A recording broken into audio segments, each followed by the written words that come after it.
I don't have kids and I have no experience with babies or motherhood or children. I'm 18 and beyond being around them in group settings where at least one of the parents and a ton of other people are around. That's it. My brother's wife had a baby 17 days ago.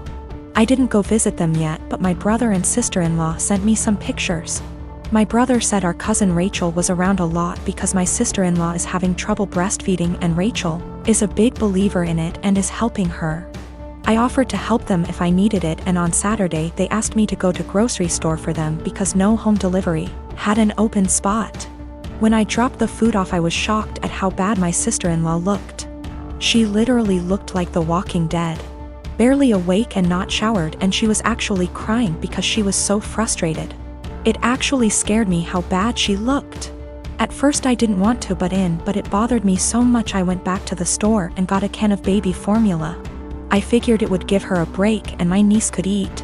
It was even worse when I gave it to my sister-in-law because I said it was no big deal if my niece got formula. It wasn't a problem. My sister-in-law broke down and I was honestly scared because she was weeping. Like in the movies when someone dies, kind of weeping. No one told her it was okay not to breastfeed.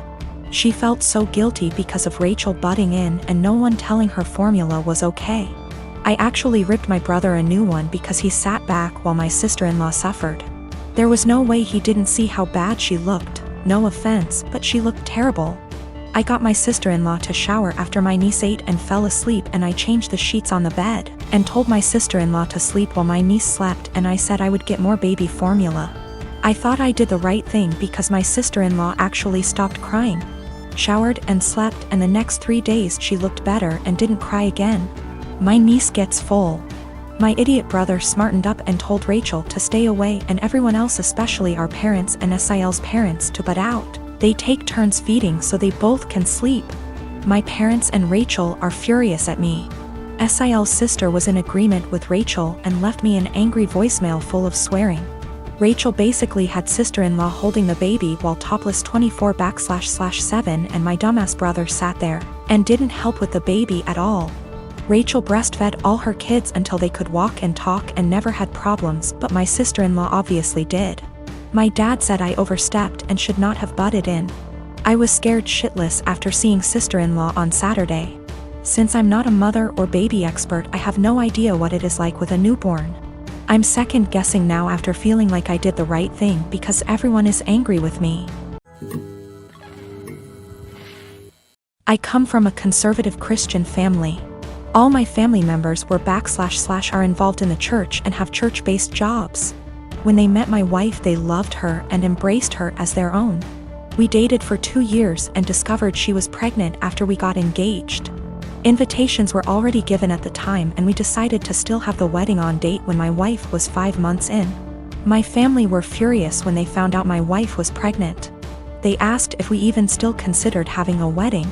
I said why not, but they were very upset, especially mom and dad, who said they've always been known for their decency and good Christian values, and weren't willing to let this stain their reputation. As in my wife and I getting married while pregnant. They officially dropped out and refused to negotiate, saying it was done and I have only myself to blame for this outcome, and should move the wedding out of town.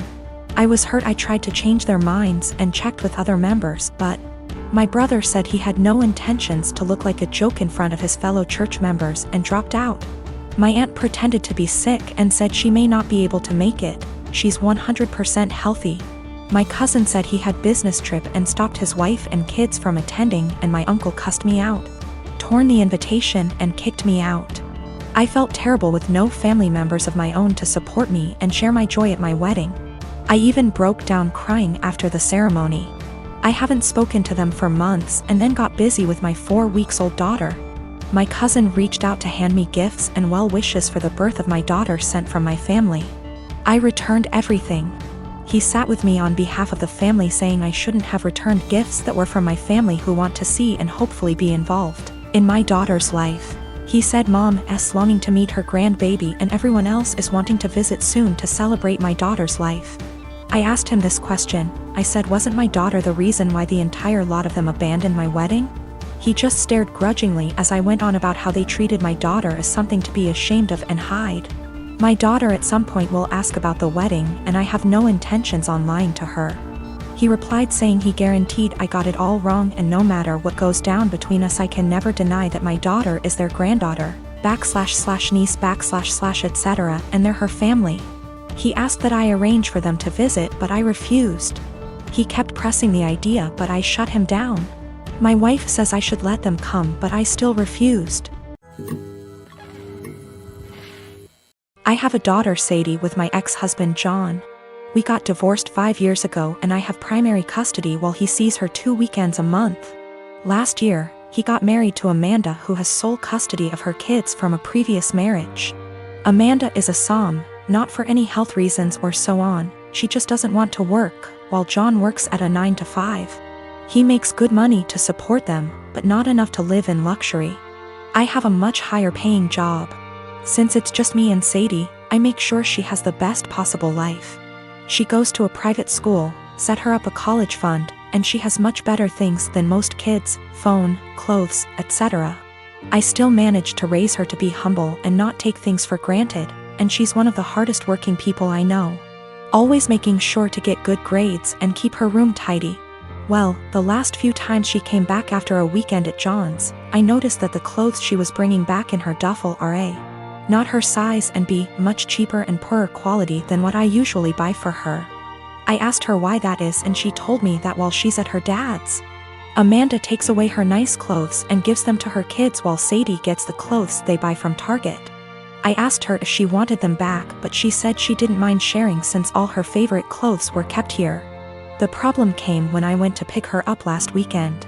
I had a business meeting and couldn't drive her over, so Amanda offered to just pick Sadie up from school, which hadn't happened before. When I got there on Sunday, John and Amanda asked me to sit down with them and when Sadie came to hug me, Amanda sent her to her room quite harshly saying her punishment wasn't over yet. I was confused because Sadie very rarely misbehaves. They sat me down in the kitchen and said that it was unfair for Sadie to be going to a private school while her kids go to a public one. So they decided that Sadie would be pulled out of private school and put in the same school as the girls. They also said I should keep up Sadie's punishment because when they told her she blew up at them, told them it wasn't fair, and yelled that Amanda and her kids weren't even her real family, that all they did was steal. I told them in no uncertain terms to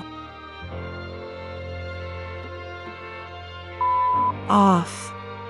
I would not be pulling my child out of a school she likes, away from her friends, because they can't afford it.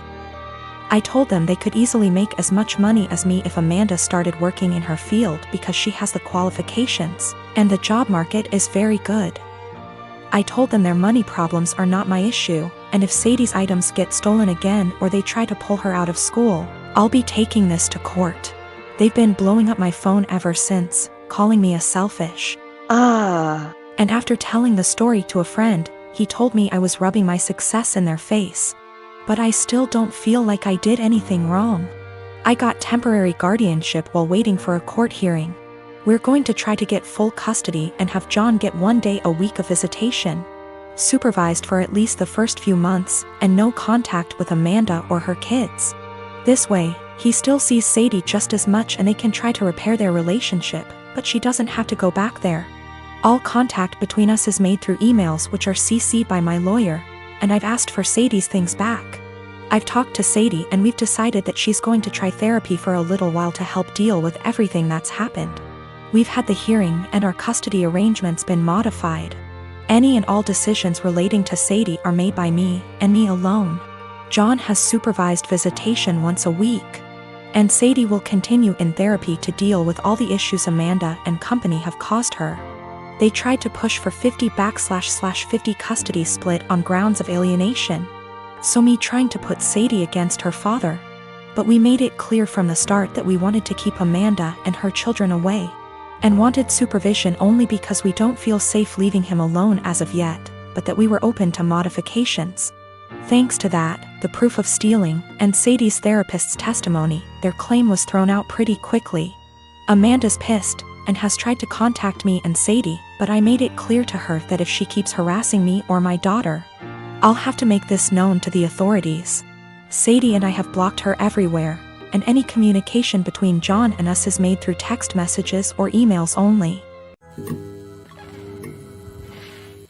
I knew my ex for almost 10 years. We go back all the way to high school and have been friends. After we graduated, I said it and asked her out, and we became a couple. We dated for almost 6 years before she came to me and told me she was pregnant.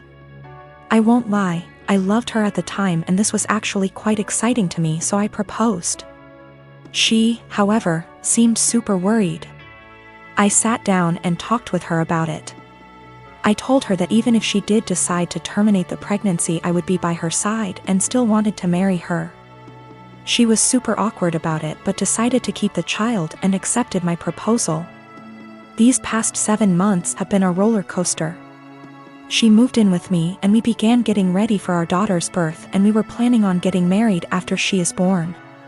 That was until a few weeks ago. An old acquaintance from high school reached out to me. I was never good friends with him, but he said that he felt guilty about letting an innocent man suffer for his and my ex's mistakes. This guy claimed that he was the father of my ex's child and that my ex had been lying to me. It turns out that my ex and him got reacquainted about a year ago and started having sex. Around the time my ex got pregnant, they began having unprotected sex. He is not lying about this. He sent me photos of them together and showed me texts between the two of them. I was able to get my ex's phone and confirmed they were real. Along with this, he sent me a string of Facebook messages of my ex admitting to lying to me because I make more money than the real father, and she would rather I care for it. Suffice to say, I was pissed. I confronted her, she cried, I cried, it was a mess. In the end, I broke it off then and there and evicted her from my apartment. She's in the process of moving out now, but I have not said a single word to her. I have pretty much told her that I want her out of my life. I also demanded a DNA test the minute the child is born. If it is mine, I'll help her support it. If not, then I am never seeing her again. I've been cold to her. Her and her parents has tried multiple times to work it out with me, but I've refused any contact with them. At one point she got all of her friends together to try to talk to me, and I kicked them out of the apartment with threats of calling the police. Anytime she's tried to reconcile, I've shut it down. My friends are saying I'm in wrong here. According to them, she's pregnant, and because of that I should at least be helping her till the baby is born, even if it isn't mine. I disagree fully. But I could be wrong. So, right now I'm in kinda a shitty situation. I've been treating my ex-fiancé pretty cold and demanding a paternity test for the child she's carrying. All of my friends are saying I'm being a major asshole, but I don't feel that way.